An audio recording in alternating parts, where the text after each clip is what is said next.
J'ai reçu dans ma boîte mail une invitation pour un pique-nique organisé par les clubs de rire romans. En règle générale, quand il s'agit de manger et de boire, je suis plutôt partant. Cependant, je me suis dit, le club de rire, qu'est-ce que c'est que ce truc-là? Alors j'ai voulu en savoir un peu plus. Comment a démarré donc cette initiative du club de rire? Alors, ça a démarré, ça fait 10-11 ans maintenant.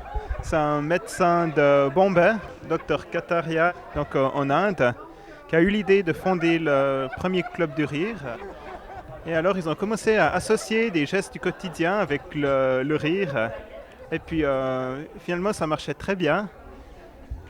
Après, les clubs de rire sont multipliés dans la ville de Bombay. Après, ça continue à se répandre dans toute l'Inde. Et puis, il a trouvé intéressant d'amener ça dans le monde entier.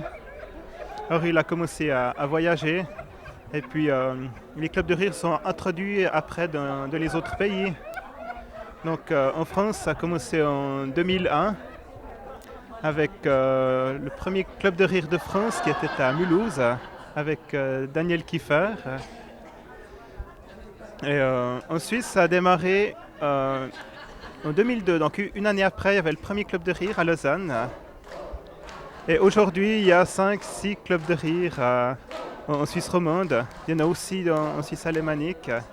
Et sinon, vous êtes nombreux dans le club de rire de Lausanne? Alors, c'est assez variable d'un soir à l'autre parce qu'il n'y a pas d'abonnement, c'est libre. Donc, il y a des gens qui viennent régulièrement, il y en a d'autres qui viennent occasionnellement. Mais en moyenne, on est une quinzaine. Je me suis joint à ce joyeux groupe et j'ai rencontré John qui a créé un club de rire au Canada.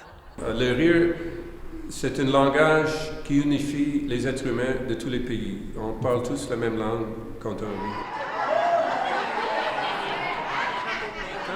Il y a 20 ans, j'étais dans une période où j'étais déprimé et j'ai découvert différentes sortes de méditation, dont la méditation du rire, où je riais 5 minutes le matin en me levant, puis je trouvais que ça changeait mes idées, ça me donnait plus d'optimisme,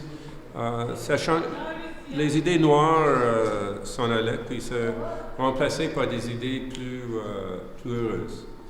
Donc ça correspondait à mon besoin à ce moment-là. Puis après ça, j'ai tellement aimé ça, je voulais partager ça avec d'autres personnes.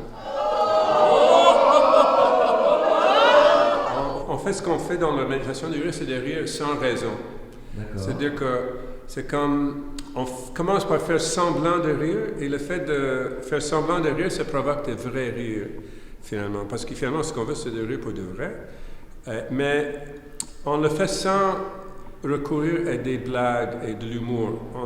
L'humour, ça fait plus appel à l'intellect. Il faut comprendre la blague, ensuite ça provoque le rire. Mais dans le club de rire, on commence avec le corps, on stimule le rire physiquement, puis ça finit par provoquer des vrais rires.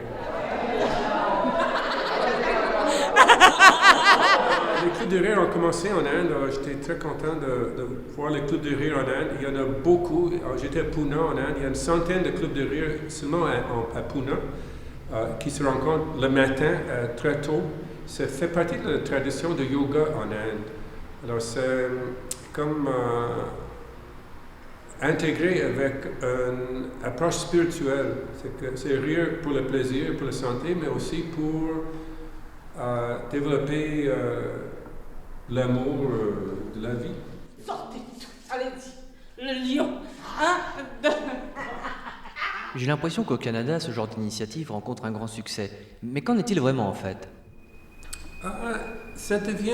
Il y a beaucoup d'attention dans les médias depuis quelques années. Depuis quand Dr Kataria est venu à Montréal il y a 3 ou 4 ans, les médias ont donné beaucoup d'attention à nos activités. Alors je peux dire que c'est devenu assez légitimisé. On le voit à la télévision, on le voit dans les journaux. Il n'y a pas des masses de gens qui viennent au club de rire, mais notre accueil est très bon.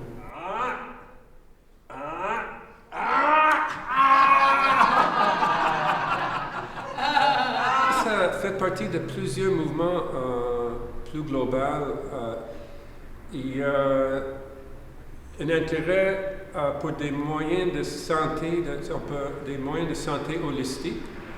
Et le rire s'inscrit dans l'approche de santé holistique. C'est une façon augmenter globalement notre santé. Ça s'inscrit aussi dans ce qu'on appelle des fois la tendance nouvel âge, qui est une tendance spirituelle, de chercher le bonheur à l'intérieur plutôt que d'aller chercher le bonheur à l'extérieur. Donc, rien sans raison, c'est comme si on dit qu'on n'a pas besoin d'avoir une raison pour être heureux. On s'approprie notre bonheur inné, intrinsèque. C'est comme reconnaître qu'on est né pour être heureux. C'est un peu une tendance nouvel âge, si on veut, là, mais je dis nouvel âge entre guillemets, là. Parce que dans le fond, c'est une vieille tradition, c'est toute la tradition spirituelle de l'humanité qui prend une de ses formes, je trouve, c'est dans le club de rire. C'est une des manifestations. Il y a des gens qui cherchent l'extase par la danse, des gens qui cherchent l'extase dans la sexualité, le tantra, le rire, la danse, chanter. C'est tous des moyens pour s'épanouir, si on veut. J'espère que cette rencontre vous aura plu, mais pour moi, un mystère demeure. En fait, je ne sais toujours pas qui m'a envoyé l'invitation pour le pique-nique du Club de Rire.